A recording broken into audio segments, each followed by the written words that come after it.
The price of rice in Southeast Asia is going up, not because of supply and demand, but because of politics.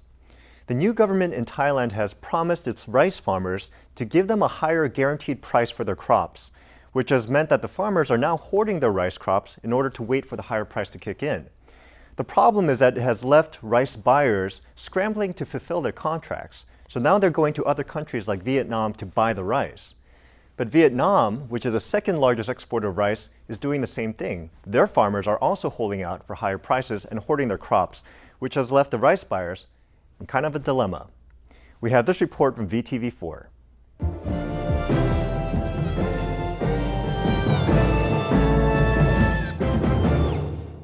In the Mekong Delta, in just a week's time, the price of rice and rice products have increased more than 5 cents a kilo. It must be added that while the price of rice increases, rice production has leaped. Actually, the rise in price is an encouraging sign. It encourages quite a number of rice farmers to hoard their crop and wait for rice prices to rise further. In July, rice production was between 700,000 to 800,000 tons. That is why farmers hoard rice, forcing rice merchants to keep raising their price so they could have enough rice to supply their customers. I have to pay a high price before the farmer sells. How high is your price? The price is around 41 or 42 cents. That's the price for regular rice? Yes, the price for the nice long grain is 42 cents a kilo. When the ship comes in, rice merchants need to purchase the rice at any price.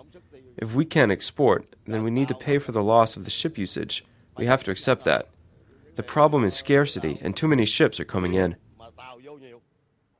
Experience tells us that the reason for the rise in price is due to psychological factors, and this psychological factor arises from the fact that India has exported relatively poor quality rice.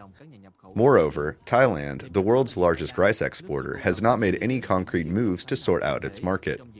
So Vietnam's become the focal point for the world's rice importers, and the rice market here and prices have become volatile.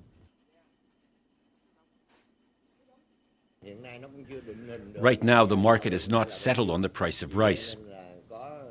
So there are many buyers who descend on Vietnam to buy rice because of this psychological point.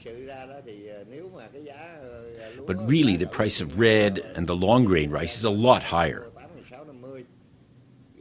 The price of number 5 rice is $540 a ton.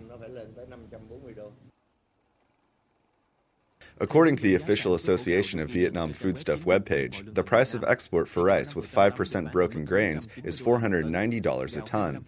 Rice with 25% broken grains is $470 a ton. The rice merchants claim that even at these rates, they have to take a loss, but the current prices are higher and they can't afford them much longer. This is why rice farmers need to be concerned and be careful about hoarding rice in the hope it will rise even further.